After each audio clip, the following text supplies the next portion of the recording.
Baruch Hashem, it is day number 181 of our daily study of Rambam, Sefer, HaMitzvos.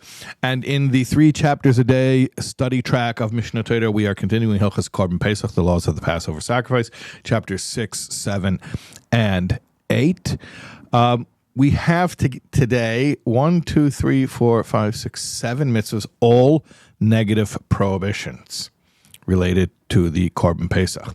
Negative Commandment 125 is the prohibition against eating the Pesach offering boiled or underdone.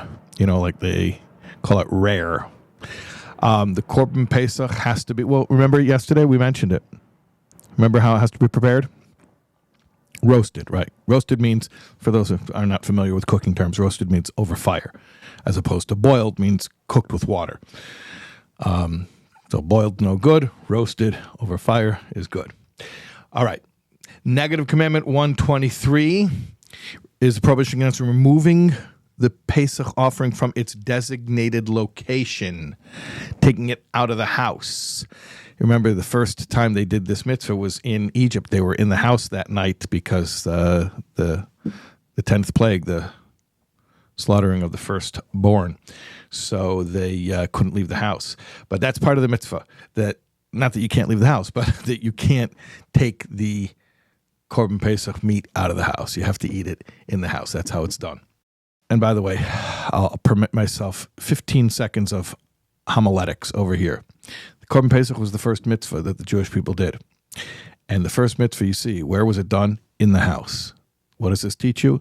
The foundation of the Jewish people is in the house. And even later, when they had the temple, in Egypt they didn't have a temple yet. But even later when they had the temple, they slaughtered the sacrifice in the temple, but the mitzvah of eating it was in the house. Shows you the centrality of the home in Jewish life. Negative Commandment 128 is the prohibition against an apostate. Okay, that's the technical term. What does that mean? That means a Jew who, God forbid, converted to another religion. So he's not allowed to partake in the Korban Pesach. The scripture refers to it as a ben nechor, somebody who estranges himself from his people. So he's not allowed to eat from the Korban Pesach. All right, Negative Commandment 126. This is the prohibition against a non-Jew eating from the Korban Pesach. And this is even including a non-Jew who has adopted the 7 Noahide laws and worships the one true God. He's a very fine person. He can even become a ger toishav, a resident in the Holy Land during the times of the Beis HaMikdash, but he cannot eat from the Korban Pesach. That is something that only the Jewish people do. Okay, Negative Commandment 127 is the prohibition against an uncircumcised male eating from the Korban Pesach.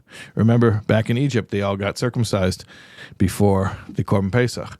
So an uncircumcised male cannot eat from the Korban Pesach. And that's even if, let's say, he's uncircumcised by no fault of his own. Let's say hemophilia, God forbid, runs in his family, and it would be a risk for his life to get a circumcision. So he hasn't had a circumcision. So it's not really his fault, but he can't eat from the Korban Pesach. Okay, Negative Commandment 121 is the prohibition against breaking a bone of the Korban Pesach. You got to be careful. You can't just grab it and break it. You got to be delicate with it when you eat it. Negative Commandment 122 is a prohibition against breaking a bone of the Korban Pesach Sheni. Remember that? We learned about that the other day. The second Passover offering. So that's a separate mitzvah, separate prohibition against breaking a bone from the second Passover offering. Okay, those are our mitzvahs today. Like I said, all prohibitions today. And we're going to continue, God willing, tomorrow with more Korban Pesach. I think tomorrow is the end of Korban Pesach and the beginning also of a new set of halachas as well. We'll see you then, God willing.